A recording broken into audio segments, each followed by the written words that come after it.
L'administration de la Défense nationale et la société américaine Lockheed Martin ont signé un nouvel accord militaire pour la construction d'une unité industrielle sur une superficie de 15 000 m² à la périphérie de la base aérienne de Benz-Liman, qui sera consacrée à l'entretien et au développement de avions des forces armées royales. L'unité industrielle exploitée par Sabina Company assurera la maintenance, la modernisation et la réparation des chasseurs F-16 et C-130 de la Royal Air Force, qui développeront l'activité industrielle militaire et de défense des forces armées royales. À cet égard, Dan Yatre, vice-présidente de Lockheed Martin, a déclaré que le Maroc disposera des meilleures installations industrielles et d'équipements militaires de pointe, tout en assurant une formation continue pour répondre aux besoins de l'armée de l'air marocaine. Il est prévu que la Royal Air Force acquiert les avions américains F-16 VIP, selon une demande présentée par le Maroc, qui sont des avions fabriqués par Lockheed Martin, un des principaux constructeurs de chasseurs à réaction.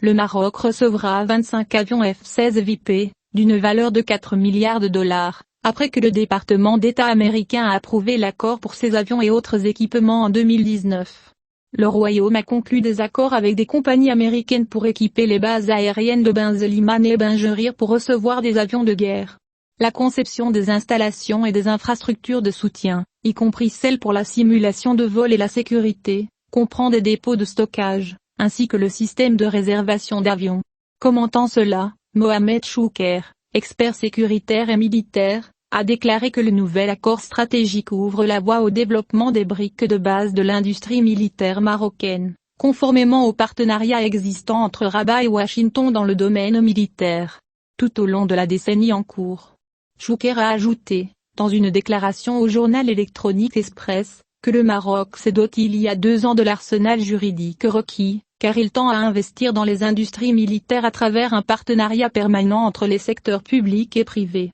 L'expert sécuritaire et militaire a ajouté, le Maroc progresse dans la mise en place d'une industrie militaire moderne, conformément à son ambition régionale, qui doit créer une industrie militaire sophistiquée, similaire aux puissances régionales actuelles telles que la Turquie et l'Égypte. Le porte-parole a déclaré que l'investissement dans les pièces détachées et la fabrication de moteurs réduira la facture d'importation militaire, notant que le Maroc se concentrera dans un premier temps sur les avions militaires, en particulier les drones, compte tenu de l'accord signé entre Rabat et Tel Aviv pour bénéficier des technologies israéliennes. Choucair a souligné que le terrain industriel est disponible dans les grandes villes du royaume, car il sert à la fabrication de pièces détachées pour les avions civils. Ainsi, cela facilitera la transition vers la fabrication de pièces détachées pour avions de guerre.